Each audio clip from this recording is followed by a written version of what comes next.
அரசாங்க என்ன சொல்கிறாங்கன்னா, இல்லை நீங்கள் உங்களை எப்போவுமே நாங்கள் குப்பையாக தான் நடத்துவோம். நீங்கள் என்ன சொல்கிறாங்கன்னா, நீ ரிப்பன் பில்டிங் வாசலில் கூட இருக்கக்கூடாது, நீ வெளியில் போன்றாங்க. 2 வருஷம் வரைக்கும் ஜெயிலில் வைப்பேன்னு தெரியுமா?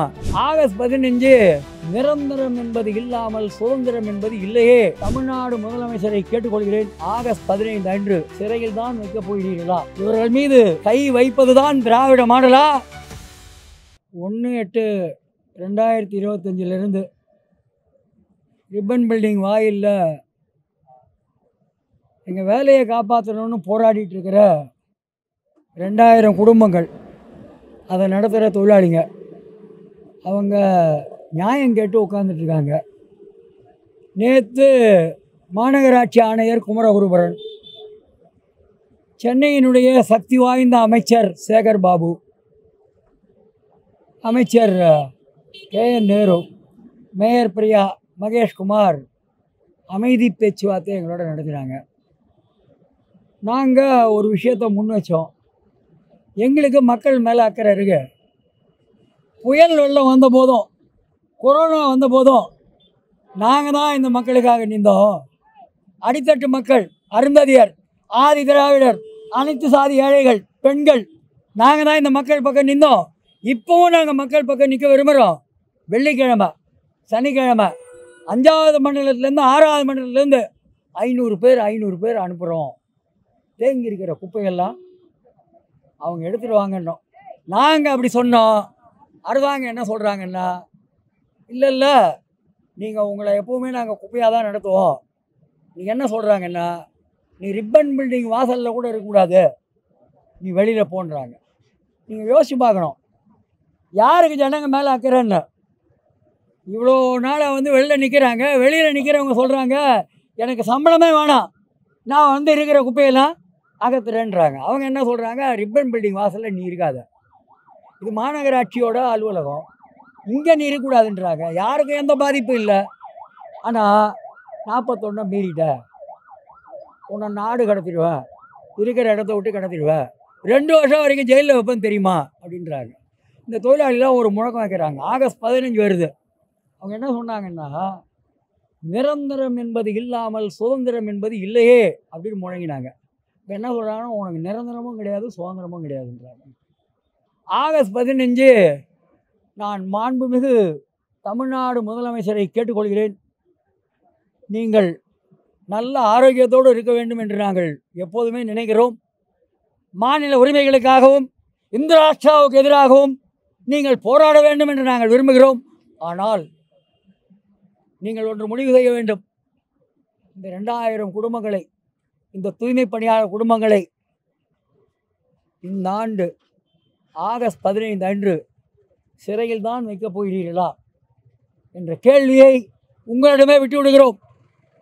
இங்கே இருக்கிற தொழிலாளர்களை அவர்கள் அகற்ற முயன்றால் நிச்சயமாக இந்த தொழிலாளர் ஒன்று சொல்வார்கள், அடங்க மறுப்போம், அநீதிக்கு எதிராக எழுவோம் என்ற நிலையைத்தான் இவர்கள் எடுப்பார்கள். இதை தாண்டி வேறு எந்த நிலையும் எடுப்பதற்கு வாய்ப்பில்லை. திராவிட முன்னேற்ற கழக அரசாங்கம் ஒரு விஷயத்தை யோசிக்க வேண்டும். 2026 சட்டமன்ற தேர்தல் நெருங்கி கொண்டிருக்கிறது. தமிழ்நாடு முழுவதும் இருக்கிற அரசியல் இயக்கங்கள், மக்கள் நலன் கருதுகிற இயக்கங்கள், அடித்தட்டு மக்கள் மீது பற்று கொண்டிருக்கிற இயக்கங்கள் எல்லோருமே இன்று எப்படி டெல்லியிலே ஷாஹின்பாக் இருந்ததோ, எப்படி விவசாயிகள் போராட்டம் இருந்ததோ, அப்படி இன்று சென்னைக்கு அடையாளமாக, உழைக்கிற மக்களுக்கு அடையாளமாக, ஒடுக்கப்பட்ட மக்களுக்கு அடையாளமாக, சுரண்டப்பட்ட மக்களுக்கு அடையாளமாக இந்த தூய்மை பணியாளர்கள் இருந்து கொண்டிருக்கிறார்கள். இவர்கள் மீது கை வைப்பதுதான் திராவிட மாடலா?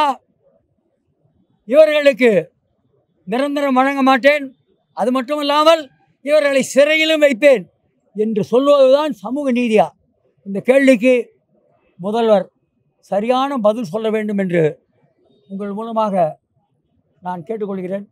நிச்சயமாக சங்கத்தை பொறுத்தவரையில் இன்று கொடுத்திருக்கிற கடிதத்தில் கூட நாங்கள் சமாதானத்திற்கு தயார் என்று சொல்லியிருக்கிறோம்.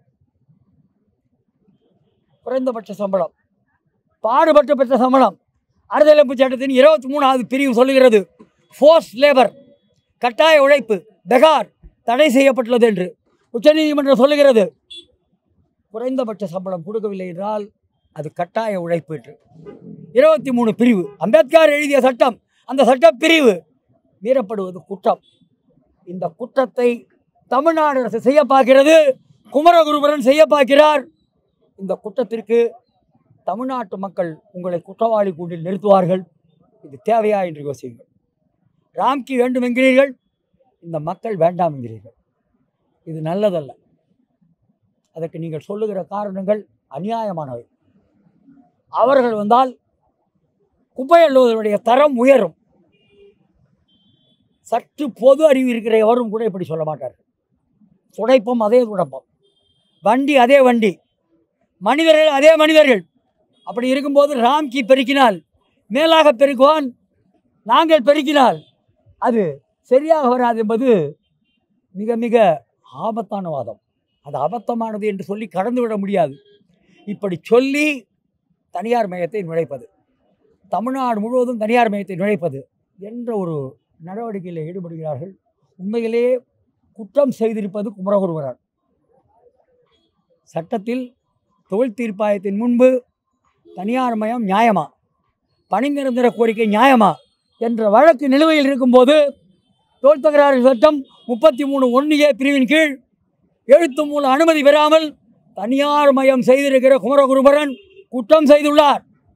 சட்டத்தின் 31(1) பிரிவு சொல்கிறது 6 மாத சிறை தண்டனை அல்லது 5000 ரூபாய் அபராதம் அல்லது இரண்டும் என்று சொல்லுகிறது. குற்றத்தை குற்றவாளி கூண்டில் நின்று சந்திக்க வேண்டிய குமரகுருபரன் எங்களை இந்த நடைபேடையிலே நிற்கக்கூடாது என்கிறார்கள். காவல்துறை இதுவரையில் சற்று விலகி நின்றார்கள். இப்போது மீண்டும் அவர்களுடைய வழக்கமான பாணிக்கு சென்றிருக்கிறார்கள். நிச்சயமாக இந்த அச்சுறுத்தல்களுக்கு இந்த தூய்மை பணியாளர்கள் ஒருபோதும் அடிபணிய மாட்டார்கள். நாங்கள் பெரியாரை நேசிக்கிறோம், அம்பேத்கரை நேசிக்கிறோம், ஜாதி அழித்தொழிக்கப்பட வேண்டும் என்று நம்புகிறோம். மானமும் அறிவும் மனிதருக்கு அழகு என்று நினைக்கிறோம். பகுத்தறிவுள்ள தொழிலாளர்கள், தன்மானம் உள்ள தொழிலாளர்கள் அவருடைய உரிமைகளை ஒருபோதும் விட்டுக் கொடுக்க மாட்டார்கள் என்பதை நாங்கள் பிரகடனம் செய்கிறோம். இந்த போராட்டம் அந்த விதத்திலே தொடரும். மாண்புமிகு முதல்வருக்கு மீண்டும் நான் சொல்லுகிறேன், நாங்கள் அமைதியை, சமாதானத்தை விரும்புகிறோம், நாங்கள் சுமூகமான தீர்வை விரும்புகிறோம். ஆனால் உங்களுக்கு அமைதி இல்லை, உங்களுக்கு சுமூகமான தீர்வில்லை, நாங்கள் அடக்குமுறையை தான் ஏவுவேன் என்றால் அதை சந்திப்பதற்கும் நாங்கள் தயாராக இருக்கிறோம். போராடுகிற தொழிலாளி, வாழ்நாளெல்லாம் போராட்டமாக இருக்கிற தொழிலாளி சிறைக்கு செல்வதற்கு தயாராக இருக்கிறார்கள் என்பதை நான் தெரிவித்துக் கொள்ள கடமைப்பட்டிருக்கிறேன். நிரந்தரம் இல்லாமல் சுதந்திரம் இல்லை. சுதந்திரம் எங்கள் பிறப்புரிமை. நிரந்தரம் இல்லாமல் சுதந்திரம் இல்லை. சுதந்திரம் எங்கள் பிறப்புரிமை. விளையாடாதே விளையாடாதே பொது மக்களின் சுகாதாரத்தோடு. விளையாடாதே விளையாடாதே. தர்க்க ரீதியாக ஒன்று யோசிங்க. நேற்று தமிழ்நாட்டோட அமைச்சர்கள் இங்கிருந்து வந்தவங்ககிட்ட தானே பேசினாங்க. 1ஆம் தேதியிலேருந்து இங்கே தான் உட்காந்துருக்குறோம்.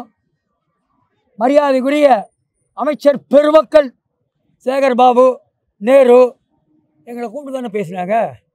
அப்போ நாங்கள் சட்டவிரோதமான அசம்பிளியில் இருக்கிற மாதிரி படலையா? அப்போ பேச்சுவார்த்தையில் சங்கடமான விஷயத்தை எழுப்புறோன்னா, நாங்கள் ஜனங்க பக்கம் நிற்கிறோன்னு காட்டுறோன்னா, அப்போ சட்டவிரோதமான அசம்பிளியாக மாறிடுவோமா?